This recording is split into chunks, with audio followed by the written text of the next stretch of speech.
तेरी मेरी कहानियाँ से सभी अपडेट पाने के लिए बेल आइकन दबाएं। आज की कहानी है आत्मसम्मान। रति बेचैनी से इधर-उधर टहल रही थी। अभी तक तो सुनील को आ जाना चाहिए था। कहाँ रह गए? कितनी बार कहा है कि अगर घर आने में देरी हो तो एक कॉल करके सूचित कर दिया करो, लेकिन उन पर तो जैसे किसी बात का असर ही नहीं होता। अब फ़ोन भी स्विच ऑफ आ रहा है। क्या करे? उसकी आदत भी सुनील से कम नहीं है।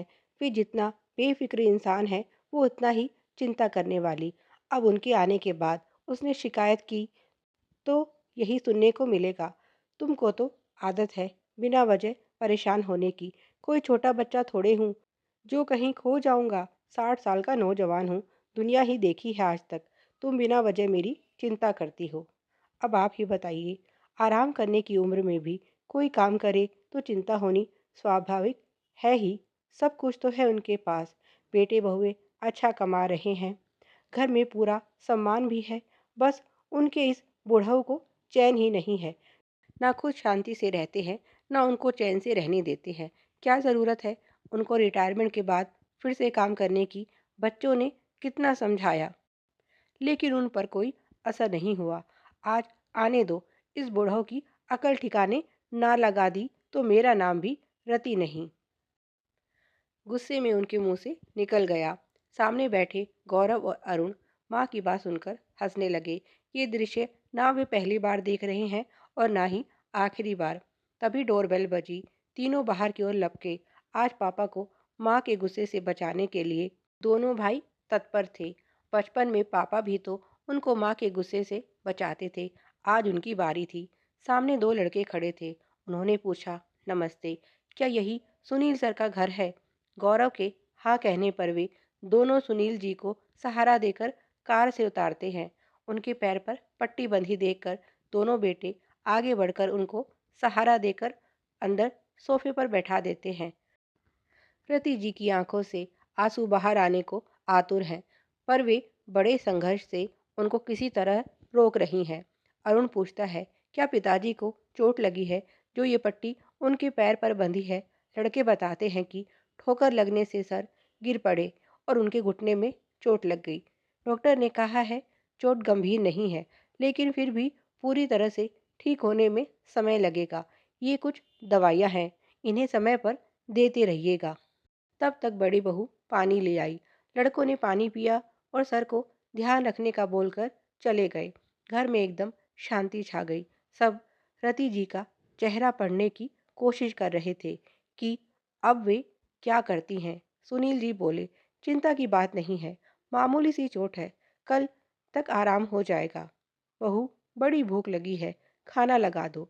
उन्होंने वातावरण को सामान्य करने की नाकाम कोशिश की, लेकिन रति जी का गुस्सा फूट पड़ा। खाने की भी क्या ज़रूरत है?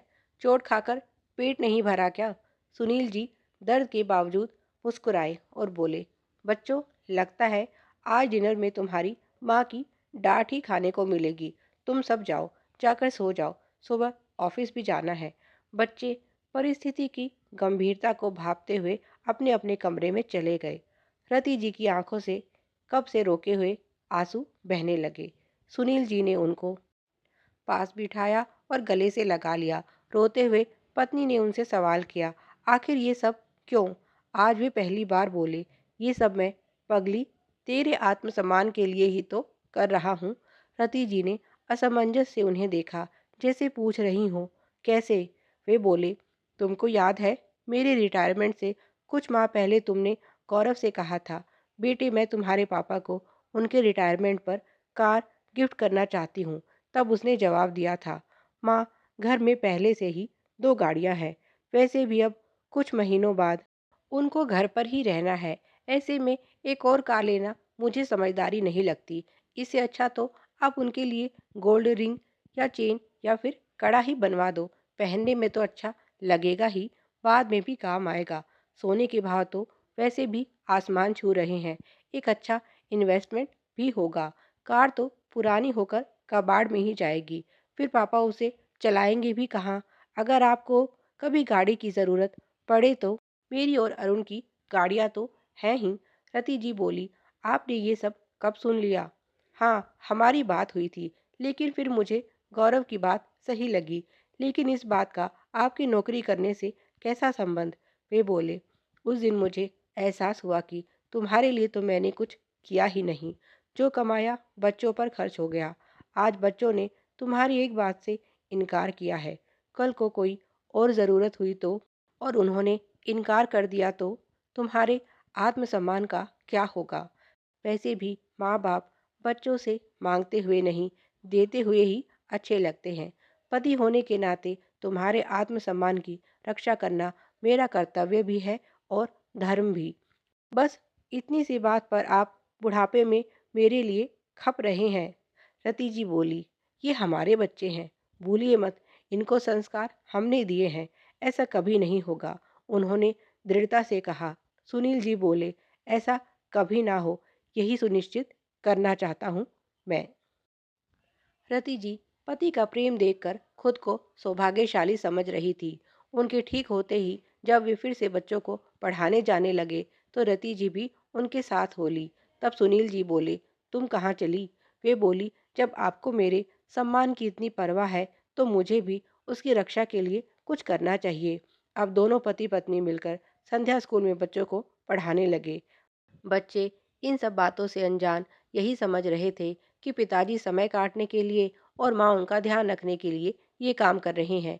लेकिन कुछ दिनों बाद जब घर के आगे नई कार आकर रुकी तो गौरव सब समझ गया। उसने माँ पिताजी से माफ़ी मांगी तो रति जी बोली, बेटा तुझे माफ़ी मांगने की ज़रूरत नहीं है, तूने कुछ गलती नहीं की है। तेरा सुझाव सर्वथा उचित था।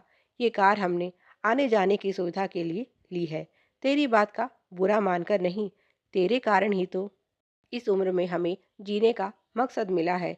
हमें तुझ पर गर्व है। तेरे कारण ही तो हमने सीखा कि उम्र चाहे कोई भी हो, इंसान को अपने आत्मसम्मान को भूलना नहीं चाहिए। जब तक हो काम करते रहना चाहिए। इससे शरीर और मन दोनों स्वस्थ रहते हैं।